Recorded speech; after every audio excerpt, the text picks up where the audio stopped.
بہرحال حق تمہارے اوپر ہر لحاظ سے ہر طرح سے کھول کھول کر واضح کر دیا. مزید آگے بڑھتے ہیں اور آگے اور پہلوں سے تمہارے اوپر کھول کھول کر واضح کرتے ہیں تاکہ تم میں سے کسی کے پاس بھی بھاگنے کا بہانہ نہ بچے. اب تمہاری ذمہ داری ہے اگر تم حق کے طلبگار ہو، اگر تم اپنے آپ کو اہل حق سمجھتے ہو تو اپنے یہ جو تمہارا پپٹ ہے، یہ جو تمہارا خلیفہ ہے، یہ جو کارٹون ہے، اس کے پیچھے پڑو. اس کو کہو کہ تو خود کو اللہ کا نائب کہلواتا ہے زمین پر، تو خلیفۃ اللہ ہے، ذرا سامنے آ، احمد عیسیٰ کو جواب دے، احمد عیسیٰ کو غلط ثابت کر، اپنے آپ کو اللہ کا نائب ثابت کر. کیوں احمد عیسیٰ جوتے مار رہا ہے دبا دبا کے، اور صرف جوتے نہیں مار رہا، وہ کہہ رہا ہے نشان عبرت تمہیں بنایا جانے والا ہے، حق کہا گیا ہے. اسے کہو اگر تو حق پر ہے، یہ جماعت حق پر ہے تو ثابت کرو اسے حق پر ہے، احمد عیسیٰ کو غلط ثابت کرے، احمد عیسیٰ کو اگر نہیں تو پھر کہیں ایسا تو نہیں کہ جس مسیح کے نام پر ہمیں لوٹ رہا ہے، ہمیں لوٹ رہے ہو، وہ خود آ گیا ہے اور تم بلو میں گھس گئے ہو. ٹھیک ہے نا، پیچھے پڑو اپنے خلیفے کے. کم از کم جو اس کو مال آج تک کھلاتے رہے ہو اسے کہو یہ مال ہی تمہارے حلال کر دے، ورنہ تمہارے ان خلیفوں کی مثال اس مرغے کی سی ہے، اس ککڑ کی سی ہے کہ جس کو مالک رات دن بادام کھلاتا رہا، طرح طرح کے کھانے کھلاتا رہا، زعفران کھلاتا رہا، جس دن لڑائی کی باری آئی تو بھاگ گیا. ٹھیک ہے، اس نے کہا میں لڑنے والا نہیں ہوں، میں تو مال کھانے والا ہوں. یا یوں سمجھو اس کی مثال اس فقیر کی سی ہے. ٹھیک ہے، جو صدا لگا رہا تھا لوگوں کھیر دے دو، کھیر کھلا دو، کھیر کھلا دو، اللہ کے بندے کو کھیر کھلا دو، فقیر کو کھیر کھلا دو. ہوتا کیا ہے کہ ایک ملک کا بادشاہ مر گیا، ادھر سے فقیر جو ہے وہ کھیر کی صدا لگا رہا ہے، کھیر کھانے کا بڑا دل کر رہا ہے، کوئی اللہ کا بندہ کھیر کھلا دے. بادشاہ مر گیا، اختلاف پیدا ہو گیا، نیا بادشاہ کس کو بنایا جائے. لہذا اتفاق ہوا کہ ہمارا بادشاہ وہ ہوگا جو سب سے پہلے صبح شہر میں داخل ہوگا، جو شخص سب سے پہلے شہر کے گیٹ سے اندر داخل ہوگا وہی ہمارا بادشاہ.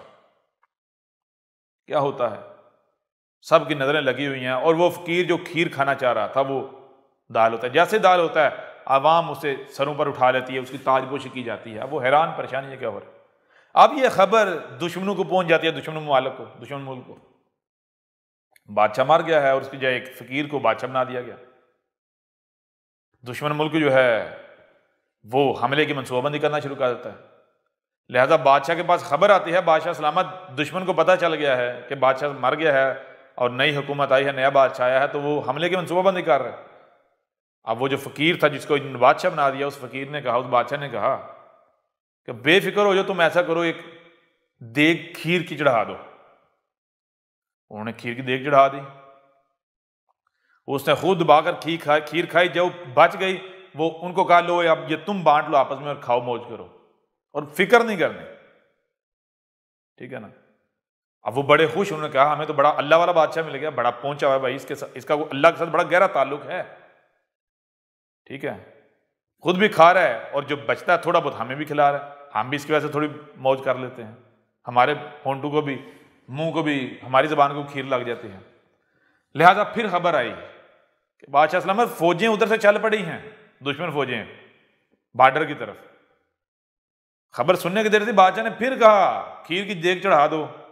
کھیر کی دیگ چڑھی، بادشاہ نے خود کھائی دبا کے. اس کے بعد جو بچی وزیروں میں بانٹی، کہا بانٹو، کھاؤ موج کرو، بے فکر ہو جاؤ. پھر خبر آئی فوجیں ملک کے اندر داخل ہو گئیں. بادشاہ نے کہا تم بے فکر ہو جاؤ، دیگ چڑھا دو بس کھیر کی. یوں خبریں آتی رہیں، کھیر کی دیگیں چڑھتی رہیں، بادشاہ سلامت موجیں لوٹتے رہے، کھیر کھاتے رہے، اور رعایا یہی سمجھتے رہی کہ ہمارے بادشاہ کا اللہ کے ساتھ بڑا گہرا تعلق ہے، اس لیے کوئی فکر ہی نہیں. یہ تو بس یہ چاہ رہے ہیں کہ بس فوجیں ان کے قریب آئیں، جیسے قریب ہیں یہ پھونک ماریں گے تو فوجیں اڑ جائیں گی. ٹھیک ہے، بڑے اللہ والے بادشاہ میں مل گئے ہیں. لہذا جب تک کہ فوجیں محل میں نہیں گھس گئیں، ملک کے اوپر قبضہ کر کے محل میں نہیں گھس گئیں، تب تک کھیر کی دیگیں پکتی رہیں اور بادشاہ سلامت کھاتے رہے. اور رعایا جو ہے وہ اسی خوش فہمی میں مبتلا رہی کہ بھائی ہمارے بادشاہ کا اللہ کے ساتھ بڑا گہرا تعلق ہے۔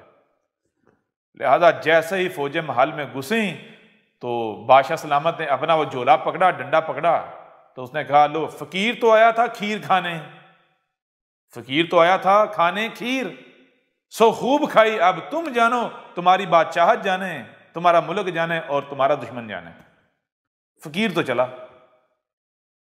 بالکل عین یہی مثال تمہاری اس خلیفہ کی، تمہاری جماعت کی ہے۔ یہ تمہارے خلیفے تمہارا مال کھاتے رہے مسیح کے نام پر، حق کے نام پر، اور آج جب اپنے آپ کو مسیح، اس کی جماعت حق ثابت کرنے کی باری آئی تو بلوں میں گھس گئے۔ تمہیں یہ کہہ رہے ہیں کہ بھائی ہمارا تو مقصد تھا مال کھانا، تمہارے مال لوٹنا، تم بیوقوف لوگ، تمہیں بیوقوف بنا کے تمہارے دماغ کے ساتھ کھیلنا، کھلواڑ کرنا، تمہارے اموال لوٹنا، وہ ہم لوٹ رہے تھے۔ ہمیں کیا پتا مسیح کیا ہوتا ہے، کون مسیح، ہم نہیں جانتے کسی، ہم کس مسیح کا مقابلہ کریں، ہم کس کا مقابلہ کریں، ہم مقابلہ کرنے تھوڑی آئے تھے، ہم اس گدی پر مقابلے کے لیے تھوڑی بیٹھے تھے، حق اور باطل کی جنگ کے لیے تھوڑی بیٹھے تھے، ہم رب کے نمائندے تھوڑی تھے، ہمارا رب کے ساتھ تھوڑی تعلق ہے، وہ ہمارا تو مقصد ہے کھیر کھانا، تمہارے چندے کھانا، سو ہم نے دبا کے کھائے، اب تم جانو اور تمہارا اللہ جانے، مسیح جانے، خود ہی مقابلے کرو، ادھر نہیں دیکھنا، ٹھیک ہے نا؟ یہ ہے تمہارا خلیفہ، اتنا گہرا تعلق ہے تمہارے خلیفہ کا اللہ میاں کے ساتھ، ٹھیک ہے نا، کہ احمد عیسیٰ نے تمہارے خلیفہ کے ساتھ ساتھ تمہارے اللہ میاں کو بھی فٹ بال بنایا ہوا ہے، ٹھیک ہے، اپنے جوتے کی نوک پر رکھا ہوا ہے، گول پر گول کیا جا رہا ہے، اور تمہارا اللہ میاں ہے، تمہارا خلیفہ ہے، تمہاری جماعت ہے، فرق ہی نہیں پڑ رہا۔ فرق کیوں پڑے؟ غیرت ہو تو فرق پڑے نا، ہے ہی بے غیرت، ٹھیک ہے، اور جان لو رب العالمین سے بڑھ کر غیرت والا کوئی نہیں ہے۔ اب رب آ گیا تمہارے سامنے، اب حق آ گیا تمہارے سامنے، ٹھیک ہے نا، اب آؤ مقابلہ کرو، جان لو یہ تمہارا رب تم سے کلام کر رہا ہے، یہ تمہارے سامنے بیٹھا ہوا ہے، یہ ہمارا بھیجا ہوا ہے، یہ ہمارا رسول ہے، اس کے باوجود بھی ہمارے مقابلے پر جسے تم اپنا رب کہتے ہو تو تمہیں اسے ثابت کرنا پڑے گا، لاؤ اسے سامنے، لاؤ میدان میں، اور جان لو مقابلہ نہیں کر سکتے تم لوگ اس لیے بہتر یہی ہے جب حق آ گیا ہے تو اپنی گردنیں جھکا لو، ورنہ یہ گردنیں ٹوٹیں گی۔ اب استکبار کو توڑنے والا آ گیا ہے، اکڑ کو توڑنے والا آ گیا ہے، جو خود جھک جائے گا بچ جائے گا، جو نہیں جھکے گا کٹ جائے گا، ٹوٹ جائے گا، وہ مقابلہ نہیں کر پائے گا۔ احمد عیسیٰ کون ہے؟ کیا آپ احمد عیسیٰ کو جانتے ہیں؟ احمد عیسیٰ وہ ہے جس نے ان باتوں پر سے پردہ اٹھایا ہے جس پر آج ہر کوئی اختلاف کر رہا ہے۔ حق اور باطل کی پہچان اب انتہائی آسان، آج ہی الکتاب کو ڈاؤن لوڈ کریں۔ مزید ویڈیوز کے لیے احمد عیسیٰ کے یوٹیوب چینل کو وزٹ کریں اور چینل کو سبسکرائب کرنا مت بھولیے گا۔